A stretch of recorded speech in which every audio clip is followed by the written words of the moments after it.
I'm Alex Rudentold. I'm a junior. I'm a political science and English major, and I play guitar in Infinite Island. I'm Kyle. I'm a music major. I'm also a junior. Did I say my age yet? Oh, no, I didn't either. I'm 23. I play bass in Infinite Island. I'm 20. I didn't say that either.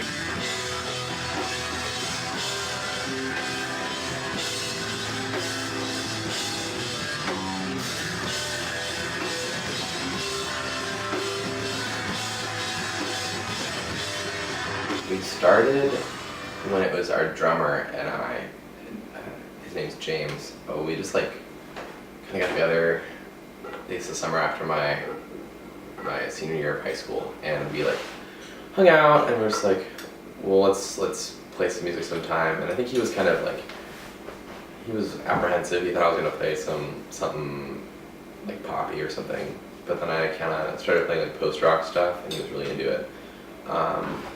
And then we asked Kyle if he wanted to play bass, because he played bass in another band called Small Hands, and he said yes, and kind of that's how it's been since then. And then we asked Daniel. We asked Daniel to do vocals because Daniel's my best friend. We've known each other since we were little kids, and he's not the most musical person, but he's always wanted to be part of something musical. He loves music more than some musicians I know, so we asked him to do vocals, and he's been doing a great job.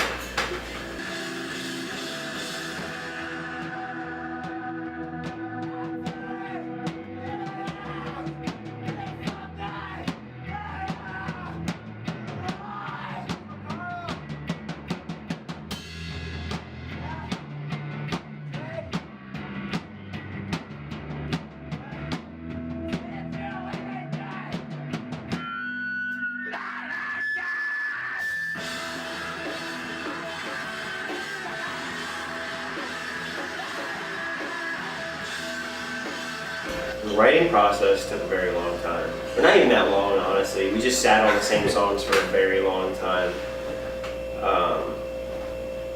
Yeah, no. But the writing process, Alex would usually show up to practice with some riffs or like an idea for a song, and then he and I would just, at a later date, because it'd be hard to like work on a song, all three of us right then and there.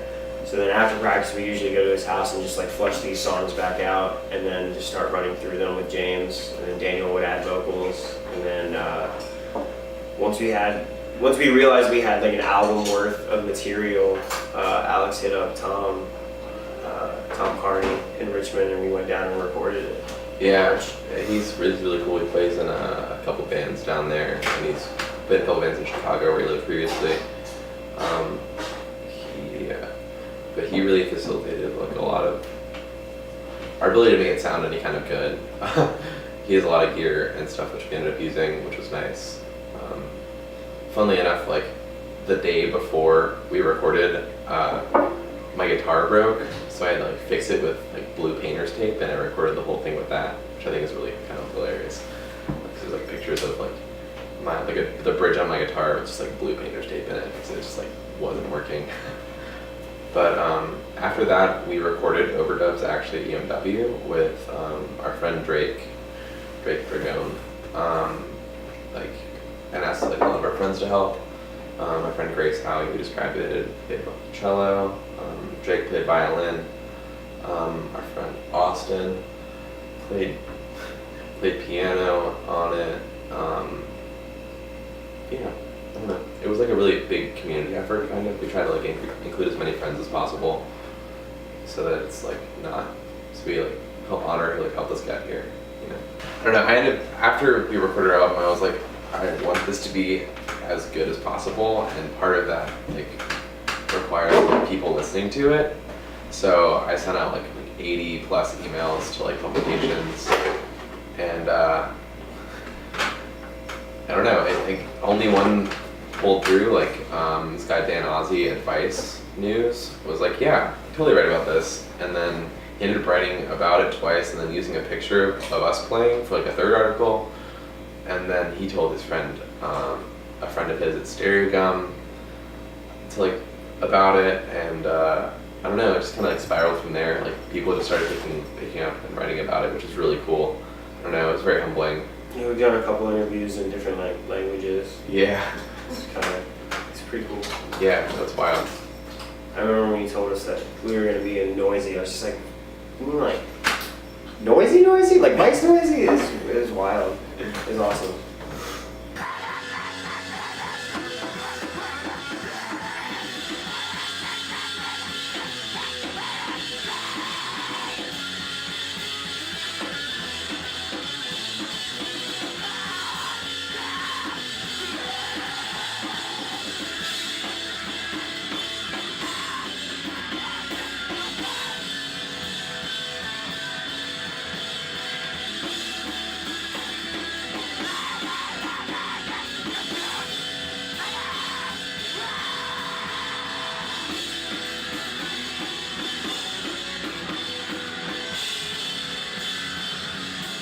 It's hard. I just try and make sure that we play most of our shows on weekends because it's hard for me to like do things during the week. Although I intentionally schedule all my classes in the morning so that I have evenings off and like afternoons if I need to practice, which is like really helpful. I don't know, it's hard because you have to do like, if you're leaving for tour, you have to do a lot of work in advance. Like we went to the Midwest for 4 days. We played in Akron, Ohio, Chicago, Detroit, and in Pittsburgh. And we so Friday, Saturday, Sunday, Monday. So I skipped 2 days of school for it. But I had to do a lot of work in advance and like get in touch with my professors, and it was like a whole process. But I think it was really worth it in the end. It was really cool seeing a lot of places, and that's generally how it is. You know, I'm always like happy to make sacrifices and like put extra work in to like be able to do cool things. Just like art's running in my family, just in general. My mom and my dad were both artists.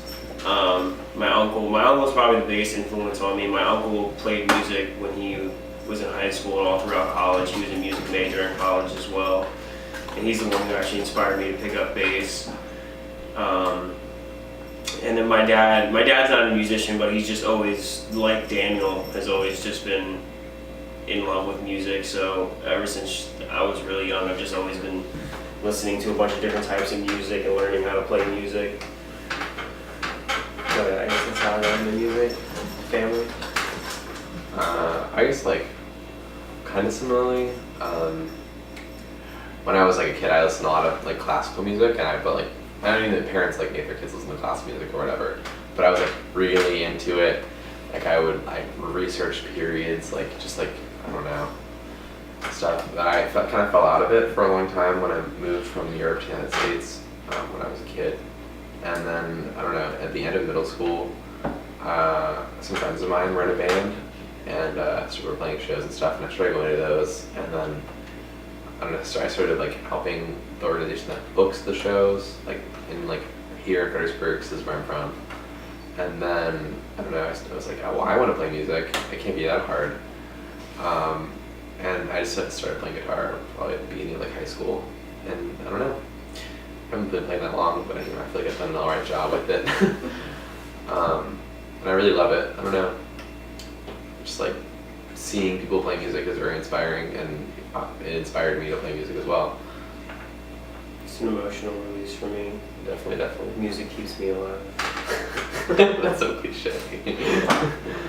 It's true. Hardcore saved my life. I didn't say hardcore saved my life. And music in general definitely did. That's fair.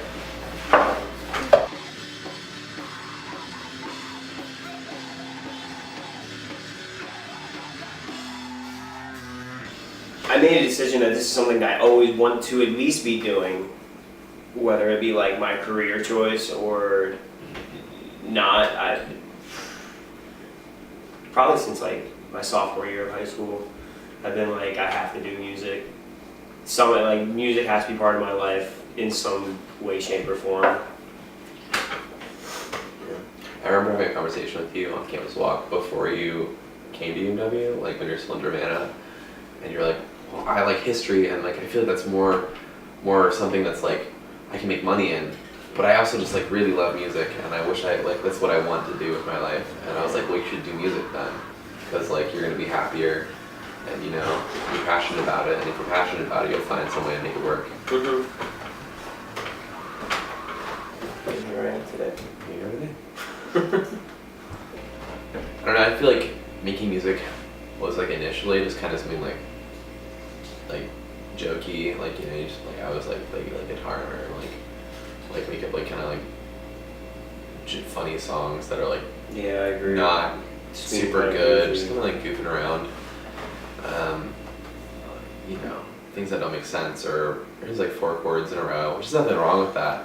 I think there's a place for it, but I think as I've matured as a musician, I've kind of changed like the way I approach music. It's less of a funny thing, like you know, like something you can like make a joke with or like have a fun time with. I mean, it's still fun, but it's like kind of more serious in that I as Kyle said, it's like an emotional release. You know, you get the catharsis of like expressing yourself through it, and I feel like it's become more like an art form than like a hobby.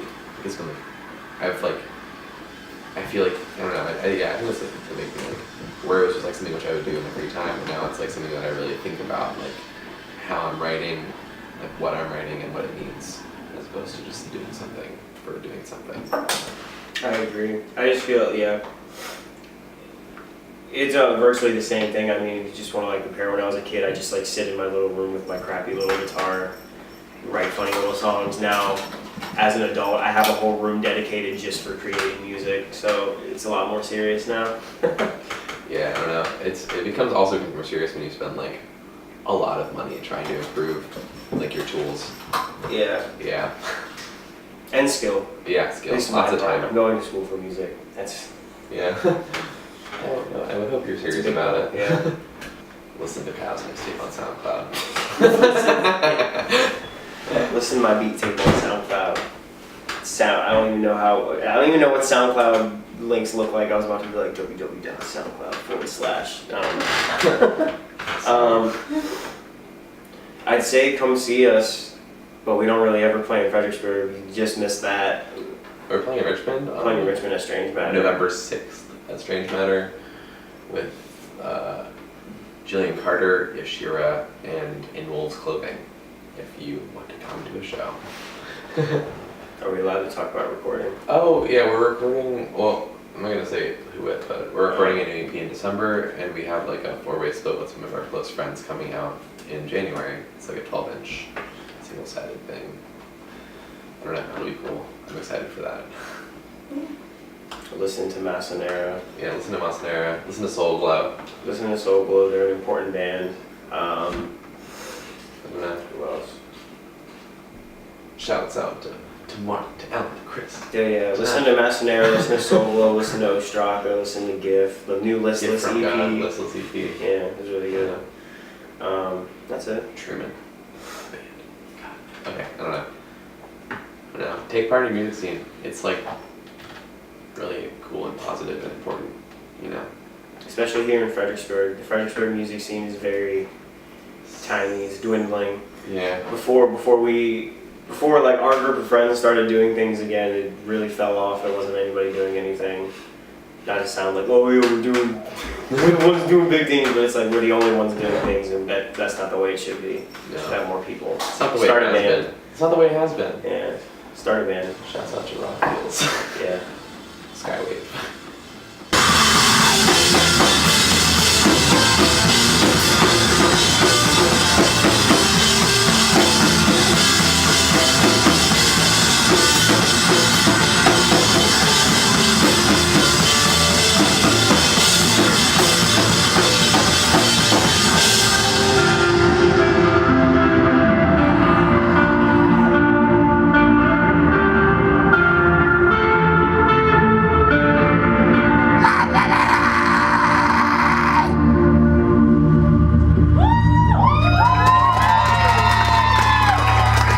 Everyone's closing next. Stick around.